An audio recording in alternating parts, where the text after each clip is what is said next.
ভিডিওটি junior homeopathic চিকিৎসক বন্ধুদের দেখানোর জন্য এবং শেখানোর জন্য। প্রিকশিয়াস পিউবার্টি। প্রিকশিয়াস পিউবার্টি বলে একটি শব্দ আছে। নর্মাল পিউবার্টি আমরা জানি, puberty means the secondary sexual character development. মানুষ যখন জন্মায়, একটা বাচ্চা যখন জন্মায় তখন দৌড়ে গিয়ে হয়তো জিজ্ঞাসা করে লোকে, কি ছেলে হলো না মেয়ে হলো, ওর ভাগ্নে হলো না ভাগ্নি হলো, এরকম লোকে বলে।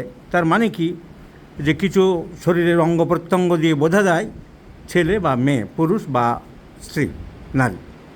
এটিকে আমরা বলি প্রাইমারি সেক্সুয়াল ক্যারেক্টার। প্রাইমারি কিছু অর্গান দেখে বোঝা যায় ছেলে না মেয়ে, পৃথিবীতে কীরকম মানুষ আসলো, একে বলা হয় primary sexual character, primary sex. Secondary sex কি? 12 বছর বয়স, সাধারণত গড়ে দেখা গেছে 12 বছর বয়স হলে তার শরীরের পরিবর্তন হতে থাকে, শারীরিক মানসিক। শারীরিক পরিবর্তন ছেলেদের একরকম হতে থাকে, মেয়েদের একরকম হতে থাকে। একে বলা হয় সেকেন্ডারি সেক্সুয়াল ক্যারেক্টার। ছেলেদের গোঁপ দাঁড়িয়ে আস্তে আস্তে গজাতে থাকে, তার শরীরের যে প্রাইমারি সেক্স অর্গান ছিল, পুরুষাঙ্গ, অন্ডকোষ, সেসবগুলো ডেভেলপ হতে থাকে। মেয়েদের ব্রেস্ট ডেভেলপমেন্ট আস্তে আস্তে হতে থাকে এবং শরীরের ভিতরে জরায়ু, ডিম্বকোষ, এসব আস্তে আস্তে উন্নত হতে থাকে। এইগুলো হলো শারীরিক পরিবর্তন। চুল বৃদ্ধি হতে থাকে মেয়েদের, পুরুষদের তুলনায় দ্রুত। এগুলো শারীরিক পরিবর্তন। আর মানসিক পরিবর্তন হতে থাকে। মেয়েদের মধ্যে একটা লাজুকতা চলে আসে, ভীরু ভাব চলে আসে, ডাকাবুকো ভাব। যেসব মেয়েগুলো বাচ্চা ছেলেদের সাথে ডাঙ্গুটি খেলতো, লাপাতো, আস্তে আস্তে সে যেন কেমন নিষ্প্রভ হয়ে যায়। দু একটা এক্সেপশনাল কেস থাকে যেখানে হরমোনের ডিফারেন্স থাকে আলাদা, বেশিরভাগ ক্ষেত্রে এইসব পরিবর্তন থাকে। তো মেয়েদের পরিবর্তন মেনলি দুটি। একটা হচ্ছে বাইরে থেকে বোঝা যাবে যেটা, সেটা হলো ব্রেস্টের ডেভেলপমেন্ট, আর একটা হলো বিগিনিং অফ মেনস্ট্রুয়েশন, মাসিক আরম্ভ হবে তার। সাধারণত এই বয়সটা আমাদের দেশে 12 বছর ধরা হয়। এগুলো দেশ টু দেশ ভ্যারি করে। মেয়েদের পিরিয়ড আরম্ভ হয় বা মাসিক, ইংরেজিতে বা ডাক্তারিতে আমরা এটাকে বলি মেনার্কি। Beginning of menstruation, that is known as মেনার্কি। কিন্তু 12 বছরের আগে, 9 বছরের মাথায় বা 9 বছরের আগে, 8 বছর, 7.5 বছরে যদি কোনো ছেলে বা মেয়ের ডেভেলপমেন্ট আরম্ভ হয়ে যায়, ছেলেটা চচ্চর করে খুব লম্বা হয়ে গেছে, একদম দাড়ি গোপ গজিয়ে বড় মানুষের মতো হয়ে গেছে, বা মেয়েটার মাসিক আরম্ভ হয়ে গেছে, ব্রেস্টগুলো বাড়তে আরম্ভ করেছে দ্রুত, তাকে আমরা বলি অ্যাডভান্স পিউবার্টি। 12 বছরের যে পিউবার্টি, সেটা অ্যাডভান্স হয়ে গেছে। ডাক্তারিতে নাম প্রিকশিয়াস পিউবার্টি। তা আমরা এরকম রোগী মাঝে মাঝে পেয়ে থাকি। এই বাচ্চা মেয়েটির বয়স 9, এর প্রিকশিয়াস পিউবার্টি, এর 9 বছরের আগেই মাসিক আরম্ভ হয়ে গেছে। কিন্তু সেটাকে হরমোন টরমোন দিয়ে অ্যালোপ্যাথিক ডাক্তারেরা চেক করার চেষ্টা করে। চেক করা যদিও খুব খারাপ, কিন্তু ওইটা মেনে নিতে হয় যে এর আগেই অ্যাডভান্স হয়ে গেছে। আগে অনেক বাচ্চাদের যেমন কথা বলা, বুদ্ধি অনেক আগে হয়ে যায়, তেমনি এটাও আগে হয়ে গেছে। কিন্তু সেই হয়ে যাওয়ার সাথে সাথে যদি অন্য রোগের সৃষ্টি হয়, বাড়াবাড়ি হয়, তখন তো চিকিৎসা করতে হবে, তখন তো আর নর্মাল থাকছে না। এই বাচ্চা মেয়েটির তাই 9 বছর বয়সে তার পিরিয়ড আরম্ভ হয়েছিল, 2, 3, 4 মাস ঠিক মতন চলছিল, অ্যাডভান্স হয়ে গেছে ওর পিউবার্টি, কিছু করার নেই। কিন্তু ওর রোগ দেখা দিল, ওর 4 বারের বার যে ব্লিডিং ফেজ আরম্ভ হলো তা থামছে না, কন্টিনিউয়াস হয়ে যাচ্ছে। এটা খুব কষ্টকর, প্যাথেটিক। বাবা মা তো বসে থাকতে পারে না। অনেক চেষ্টা করেছে এর গার্জিয়ানরা, এই বান্ডিলের পর বান্ডিল। অ্যালোপ্যাথিক ডাক্তারদের তো আমি বারবারই একটা কথা সুন্দরভাবে বলে থাকি, এদের খাজনার থেকে বাজনা বেশি। তো অনেক বাজনা হয়েছে, অনেক বাজনা হয়েছে, অনেক বাজনা হয়েছে, অনেক টাকা খরচ হয়েছে, কিন্তু কিচ্ছু করতে পারলো না, কিছুই করতে পারলো না।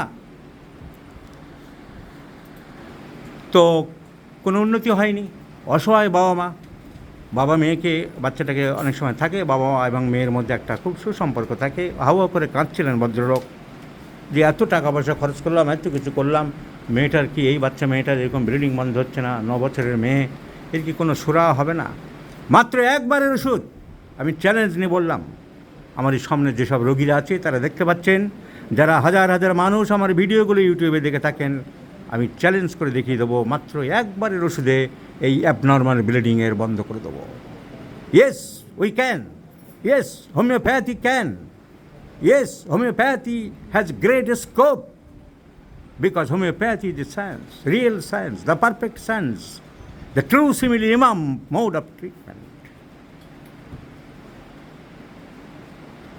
এই মেয়ের এই ব্যাপারে আপনি তো বাবা খুব কষ্ট পাচ্ছেন, মনে খুব ভেঙে পড়েছেন, আপনি কাঁদছিলেন, এবং আমি আপনাকে আশা দিলাম, ভরসা দিলাম একবারের ওষুধে আপনার মেয়ে সুস্থ হয়ে যাবে। পরের বার এই ভিডিও আবার আমি জনসমক্ষে দেখাবো, প্রমাণ দিয়ে দেখাবো। আমি সারা জীবন কৃতজ্ঞ থাকবো। আমি যে 15 দিনে যা 20 দিনে যা কষ্ট পেয়েছি, এত কষ্ট কোনো বাবা মাকে যেন না পেতে হয় কোনো দিন। আমরা প্রত্যেকের সন্তান সুখ মানে আশাপ্রদভাবে চাই যে সন্তান সুস্থভাবে সবার সঙ্গে খেলাধুলো করুক। সেই বাচ্চা যদি প্রশ্ন করে থাকে বাবা আমার এটা কবে সারবে, আর তাকে উত্তর দিতে পারছি না, ডাক্তারের পর ডাক্তার করে যাচ্ছি, তার থেকে কষ্টদায়ক দিন মনে কোনো বাবার জীবনে যেন না আসে। ঠিক, উনি অত্যন্ত ইমোশনাল হয়ে পড়েছেন। স্বাভাবিকভাবে একটা 9 বছরের বাচ্চার মেয়ের যদি এরকম ব্লিডিং চলতে থাকে, কষ্ট পেতে থাকে। এবার আমি হোমিওপ্যাথির চিকিৎসক বন্ধুদের জন্য দেখাবো precautions puberty. Homoeopathy has a great scope because homeopathy treats the patient, not the disease. It is the physiological disturbances. The disturbances of the physiology now converted to the pathological disturbances. Now, আমাদের symptom, we treat the patient by the symptom collection, by the symptom totality, by the integrated approach, by the holistic approach. So মেয়েটি প্রিকশনাস পিউবারিটি, profuse thirst, পিপাসা বেশি, ice cream খেতে ভালোবাসে, fear of thunderstorm, দেখতে লম্বা চওড়া সুন্দরী বাচ্চা। এই 4টি সিমটম কি ফসফরাসকে ইন্ডিকেট করছে না? And not only that, the symptom number 5 is haemorrhagic diathesis. Diathesis means tendency, প্রবণতা। কারো সর্দি কাশি প্রায় লাগে, তাদেরকে বলা হয় টিউবারকুলার ডায়াথেসিস। যাদের ব্লিডিং প্রায় লেগে থাকে তাদের বলা হয় হেমারেজিক ডায়াথেসিস। যাদের বংশে ক্যান্সার ছিল, পরপর জেনারেশন টু জেনারেশন ক্যান্সার হওয়ার টেন্ডেন্সি থাকে, তাদের বলা হয় cancerous diathesis. So this girl belongs to haemorrhagic diathesis. These are for cold drinks and ice cream, ঠান্ডা খাবার, ঠান্ডা জল, বাইরে বেরোলে কোল্ড ড্রিঙ্কস এসব পছন্দ করে। ঝড় বৃষ্টি, বজ্রপাতের ভয় পায়, বজ্রপাতের ঝড় বৃষ্টি একটু ভয় পায়। So desire for cold drinks and ice cream. Not only that, এইগুলো দেখার পরে আমরা একটু তাহলে phosphorus is indicated medicine.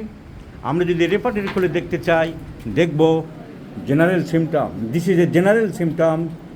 Generalities, puberty, precocious. There is only one drug in the bold letter, phosphorus. Precocious puberty, phosphorus. Desire for cold drinks and ice cream, phosphorus. Fear of thunderstorm, phosphorus. Profuse thirst, phosphorus.